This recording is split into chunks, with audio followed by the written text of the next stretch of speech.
नमस्कार. मल्हार टीव्हीच्या सकाळच्या बातमीपत्रामध्ये आपलं स्वागत. मुंबई ते पुणे अंतर हे मुंबई पुणे एक्सप्रेस वेमुळे मोठ्या फरकाने कमी झाले आहे. देशातील सर्वात मोठा सागरी सेतू अशी ओळख असणाऱ्या Mumbai Trans Harbour Link Atal सेतूमुळे मुख्य मुंबई शहर आणि नवी मुंबईतील प्रवासाचा वेळ कमी झाला. आता अटल सेतूच्या पुढच्या टप्प्यासाठीच्या बांधकामालाही मंजुरी मिळाली आहे. त्यामुळे मुंबई पुणे अंतर आणखीनच कमी होणार आहे. 2024च्या सुरुवातीलाच अटल सेतूचे उद्घाटन पंतप्रधान नरेंद्र मोदी यांच्या हस्ते झाले. याच सागरी सेतूच्या पुढील टप्प्याच्या बांधकामासाठी हिरवा कंदील दाखवण्यात आला आहे, ज्यामुळे मुंबई पुण्यातील अंतर आणखी कमी झाले आहे. अटल सेतूच्या या जोडणी पुलाच्या बांधकामासाठी 10 अब्ज रुपयांचा खर्च होण्याची प्राथमिक आकडेवारी समोर आली आहे. चिर्ले पुणे या जोडणी पुलाचे काम 30 महिन्यांमध्ये पूर्ण होणार असल्याचे प्रस्तावित असून यामुळे मुंबई आणि पुणे असा दैनंदिन प्रवास करणाऱ्यांसोबतच या मार्गावर लांब पल्ल्याचा प्रवास करणाऱ्यांना त्यामुळे मोठा फायदा होणार आहे.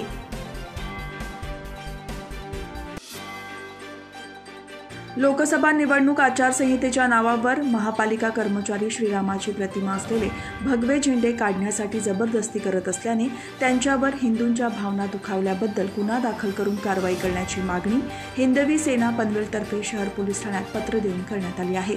या पत्रात म्हटले आहे की पनवेल महापालिकेचे कर्मचारी 17 मार्च रोजी पायोनियर परिसरात घरोघरी जाऊन हिंदू समाज बांधवांनी लावलेली श्रीरामाची प्रतिमा असलेले भगवे झेंडे काढण्यासाठी जबरदस्ती करत असल्याचे दिसून आले. त्याबाबत विचारणा केली असता हे झेंडे उतरावेच लागतील असे ते सांगत होते. याबाबत प्रभाग अधिकारी रोशन माळी यांच्याकडे तक्रार केली असता त्यांनीही कर्मचाऱ्यांची बाजू घेऊन झेंडे उतरवावेच लागतील असे सांगितले. याबाबत पनवेल शहर पोलीस ठाण्यामध्ये हिंदवी सेनेचे आकाश भाटी यांनी पत्र देऊन संबंधित महापालिका कर्मचाऱ्यांवर हिंदूंच्या भावना दुखावल्याबद्दल गुन्हा दाखल करून कारवाई करण्याची मागणी केली आहे.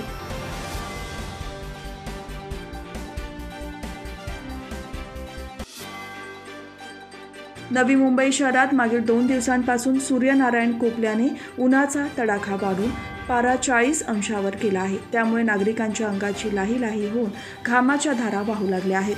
शहरात मार्चमध्येच एवढे कमाल तापमान नोंदवले जाणे हे उच्चांकी असून यंदाच्या मार्चमध्ये कमाल तापमानाचा विक्रम नोंदवला जाण्याची चिन्हे आहेत. यावर्षी मार्च ते मे दरम्यान उन्हाच्या चटक्यांनी महाराष्ट्र होरपळला असून राज्याच्या विविध भागांमध्ये उष्णतेच्या लाटा येतील असा अंदाज भारतीय हवामान खाते आणि केंद्रीय पृथ्वी विज्ञान मंत्रालयातर्फे 2 मार्च 2024 रोजी वर्तवला होता. या अंदाजाप्रमाणे महिन्याच्या दुसऱ्या आठवड्यापासूनच शहरात अतिशय कडक ऊन पडत असून कमाल तापमान 40 अंशावर गेले आहे. नवी मुंबईमध्ये मार्च महिन्यात सरासरी 35 ते 36 अंश तापमान राहते. मात्र यंदा मार्चमधील विक्रमी तापमान 40 अंश सेल्सिअस इतके नोंदवले गेले आहे. त्यामुळे उन्हाळ्याच्या झळा तीव्र होत असल्याने अंगातून घामाच्या धारा वाहण्याचे प्रमाण वाढत असून उन्हाचे चटके अधिक जाणवत आहेत.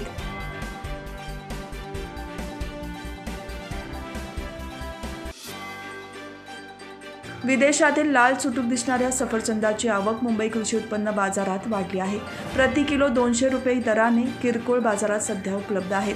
सध्या बाजारात विविध फळ हे दाखल होत आहेत. विदेशी सफरचंद बाजारात दाखल झाला असून मोठ्या प्रमाणात खरेदी केली जात आहे. सध्या सफरचंदाचा मोसम सुरू झाला आहे, त्यामुळे आवक होण्याला सुरुवात झाली आहे. विदेशी सफरचंद 200 रुपये किलोने विकले जात आहे. हे सफरचंद मुख्यत्वे टर्की, दक्षिण आफ्रिका, अमेरिका आणि न्यूझीलंड देशातून आयात केले जात आहेत. हे सफरचंद भारतीय सफरचंदाच्या तुलनेत काहीसे कमी गोड असले तरी त्यात आंबटपणा आणि कुरकुरीतपणा असल्याने ग्राहकांच्या पसंतीस उतरत आहेत.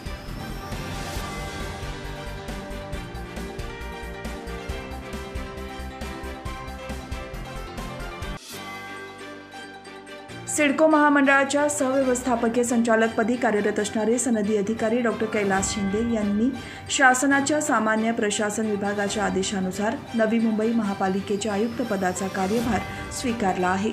नवी मुंबई महानगरपालिका मुख्यालयातील आयुक्त दालनात प्रशासन विभागाचे उपायुक्त शरद पवार, शहर अभियंता संजय देसाई, मुख्य लेखा आणि वित्त अधिकारी सत्यवान उबाळे, मुख्य लेखा परीक्षक जितेंद्र इंगळे आणि इतर विभाग प्रमुखांनी आयुक्तांचे स्वागत केले। भारतीय प्रशासकीय सेवेतील सन 2013च्या बॅचचे IAS अधिकारी असणाऱ्या डॉक्टर कैलास शिंदे यांनी मंत्रालयात मुख्यमंत्री सचिवालय आणि राज्यपाल सचिवालय येथे उपसचिव पदावर उत्तम कामगिरी केली आहे।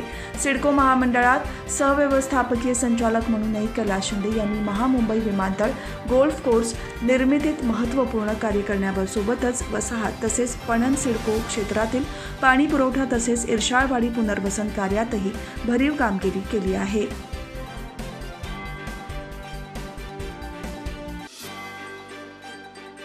तळोजा नोड येथील कळंबोली शेळफाटा रोड PM हाऊसिंगच्या विरुद्ध बाजूस असलेले अनधिकृत हॉटेल्स आणि ढाबे सिडकोने तोडले आहेत। या कामी पोकलन 1, JCB 2 तसेच तळोजा पोलीस ठाण्यातील कर्मचारी, सिडको पोलीस बंदोबस्त तसेच MSF सुरक्षारक्षक आणि सिडकोचे अधिकारी कर्मचारी उपस्थित होते।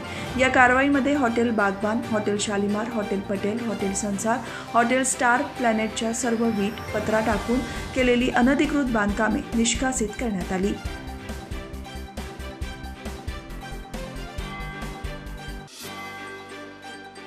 रसायनी पोलीस ठाण्याच्या हद्दीतील 2 मोटरसायकल चोरट्यांच्या रसायनी पोलीस आणि गुन्हे अन्वेषण शाखेच्या पोलिसांनी मुसक्या आबळल्या असून मोटरसायकल हस्तगत केल्या आहेत। रसायनी पोलीस ठाण्यात 2 मोटरसायकल चोरीचे गुन्हे दाखल होते। त्यानुसार गुन्ह्यांचा समांतर तपास स्थानिक गुन्हे अन्वेषण शाखेमार्फत करण्यात आला। मोटरसायकल चोरी करणारा रसायनी येथील मशरूम बजबुल हुसेन याला ताब्यात घेण्यात आले। त्याच्याकडून पुण्यातील चोरीस गेलेल्या 2 मोटरसायकल हस्तगत करण्यात आल्या आहेत। याबाबत पुढील अधिक तपास रसायनी पोलीस करत आहेत। होळीचा सण काही तासांवर आला असून पनवेल परिसरातील बाजारांमध्ये पिचकाऱ्या, विविध प्रकारचे रंग, टी-शर्ट्सनी बाजारपेठा सजल्या आहेत। होळी रंगपंचमीच्या खरेदीसाठी पनवेल शहरासह नवीन पनवेल, खांदा वसाहत, करंजाडे, कामोठे, कळंबोली, खारघर भागातील बाजारपेठा गजबजू लागल्या आहेत। बच्चे कंपनीला आकर्षक पिचकाऱ्यांनी भुरळ घातली आहे। विविध रंगांचे स्टॉल दाखल झाले आहेत। येथे पिचकाऱ्याही विक्रीकरिता ठेवण्यात आल्या आहेत। रंग, पिचकाऱ्या यांची खरेदी विक्री मोठ्या प्रमाणात होत आहे। वीकेंडला त्यात अधिक भर पडणार असल्याचे व्यापाऱ्यांचे म्हणणे आहे। तसेच तरुण पिढीला रंग उधळताना फोटोशूट करण्याकरिता स्प्रे सिलेंडर कलरही बाजारात उपलब्ध झाले आहेत। त्याला तरुण पिढीची अधिक पसंती आहे।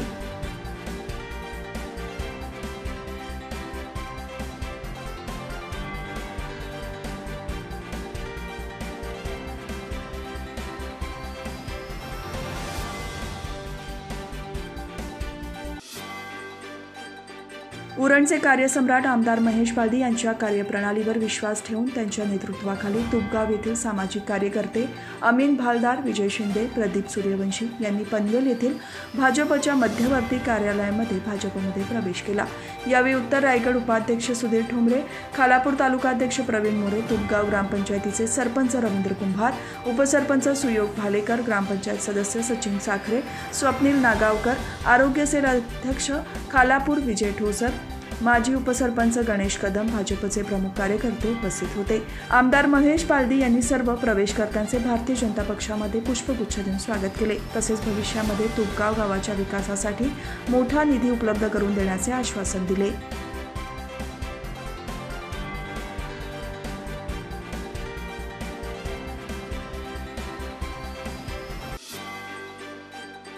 दिल्लीचे मुख्यमंत्री अरविंद केजरीवाल यांच्या घरी ईडीचे अधिकारी गुरुवारी दाखल झाले होते। 2 तासांच्या चौकशीनंतर अरविंद केजरीवाल यांना दिल्ली मद्य घोटाळ्यातील मनी लॉन्ड्रिंग प्रकरणी अटक करण्यात आली आहे। दिल्ली उच्च न्यायालयाने केजरीवाल यांच्या अटकेला स्थगिती देण्याची याचिका फेटाळल्यानंतर ईडीचे अधिकारी केजरीवाल यांच्या घरी दाखल झाले। ईडीच्या 8 ते 10 अधिकाऱ्यांचे पथक अरविंद केजरीवाल यांच्या घरी दाखल झाले होते।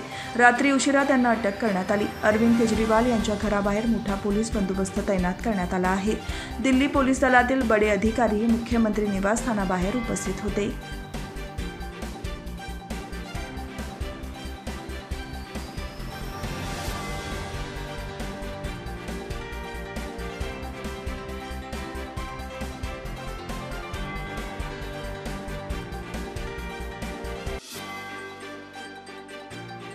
माथाडी कामगार नेते दिवंगत अण्णासाहेब पाटील यांच्या पुण्यतिथीनिमित्त शनिवारी आणि धुळवडीनिमित्त सोमवारी APMC बाजार बंद ठेवण्यात येणार असल्याची माहिती माथाडी नियंत्रण समितीच्या कार्यालयात बैठकीत देण्यात आली।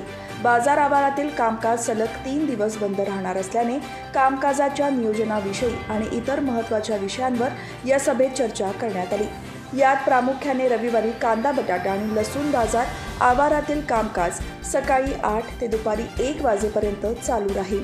शनिवारी स्वर्गीय अण्णासाहेब पाटील यांच्या पुण्यतिथीनिमित्त आणि 25 मार्च रोजी धुळवडी निमित्त बाजार समितीतील कारभार संपूर्ण दिवस बंद राहील असा निर्णय घेण्यात आल्याची माहिती कांदा, बटाटा आडत व्यापारी संघ आणि माथाडी नियंत्रण समितीने दिली आहे।